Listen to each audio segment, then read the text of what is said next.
Sabe o que de fato separa um vendedor bom de um vendedor que é fora da curva? Pois é, não é só ter uma boa lábia, não.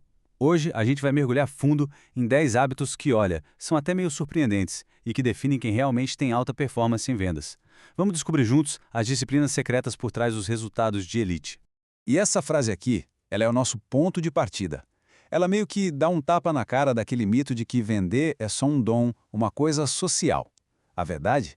Vender em alto nível é uma disciplina, quase um esporte, construído em cima de hábitos muito específicos que a gente vai desvendar agora. Para a gente entender essa disciplina de um jeito claro, a gente organizou tudo em 3 pilares. Primeiro, a base de tudo, foco e mentalidade. Depois, a parte da ação, com preparação e estratégia. E por fim, o que faz a coisa durar, consistência e crescimento. E no final, claro, um plano prático de por onde começar. Vamos começar então pelo primeiro pilar: foco e mentalidade. Sabe por quê? Porque antes de qualquer técnica, de qualquer script, o jogo é vencido aqui dentro, ó, na cabeça. É sobre como a mente está programada para o sucesso.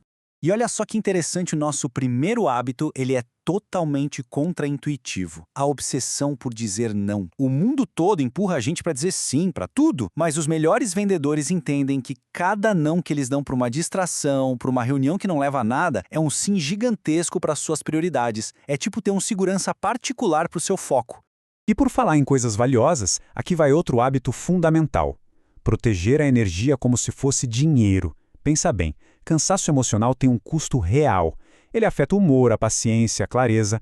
Por isso, os vendedores de ponta são guardiões ferozes da própria energia, evitando gente e situações que drenam para estarem sempre com a bateria em 100% na hora de fechar o negócio. E para a gente fechar esse pilar com chave de ouro, um hábito que é a base de uma carreira sólida: tomar decisões com base em princípios e valores, e não no calor da emoção. É isso que cria confiança e sustentabilidade a longo prazo. E esse slide aqui ilustra isso perfeitamente. Dá uma olhada. Decidir com base na emoção do momento, seja medo, seja euforia, é como andar numa montanha-russa. Uma hora tá lá em cima, outra lá embaixo. Agora, decidir com base em princípios sólidos é como ter um farol. Ele te mantém no rumo, construindo uma reputação de confiança e de previsibilidade. É a diferença clara entre uma simples reação e uma resposta estratégica. Beleza, mentalidade alinhada. E agora? Como é que isso se transforma em ação de verdade? É aí que a gente entra no nosso segundo pilar: preparação e estratégia. É aqui que acontece todo o trabalho invisível que gera aqueles resultados que todo mundo vê. O primeiro hábito desse pilar é uma coisa que ninguém vê, mas que faz uma diferença brutal. Treinar sozinho, em voz alta, falar o roteiro, ensaiar as respostas. Isso evita o improviso de quem está inseguro. É que nem um atleta que treina o movimento 1000 vezes para, na hora do jogo, a execução ser perfeita. Natural, a confiança que o cliente vê nasce nessa prática solitária.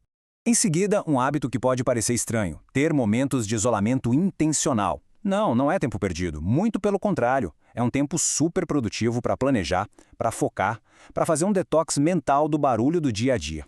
É nesses momentos de silêncio que a clareza estratégica aparece. E, pode apostar, essa clareza aumenta, e muito, as taxas de conversão. Agora, uma ferramenta que parece simples demais, mas é transformadora: escrever. Seja para definir metas, para organizar as ideias antes de uma ligação, ou para registrar o que se aprendeu. O ato de colocar no papel força a organização do pensamento. E, gente, pensamento organizado vende muito melhor. A comunicação fica mais clara, mais direta, muito mais persuasiva. E para fechar esse pilar, um hábito que é pura estratégia: antecipar os problemas. Os melhores vendedores não ficam esperando as objeções aparecerem, eles vão atrás delas antes. Eles olham para cada proposta e pensam: onde o cliente vai colocar um mas aqui? Chegar numa reunião com as respostas já na ponta da língua, nossa, isso muda completamente o jogo da negociação. E tudo isso nos traz ao nosso terceiro e último pilar, aquele que amarra tudo: consistência e crescimento. Porque os resultados incríveis não vêm de picos de esforço aqui e ali. Eles são construídos num progresso constante, dia após dia. O ponto central aqui é essa frase: consistência vende mais do que motivação. Pensa nisso. A motivação vai e vem, é um sentimento. Já um ritual diário, repetitivo, garante que as ações importantes sejam feitas todo santo dia, não importa o estado de espírito. É a disciplina do ritual que cria o embalo, o momentum.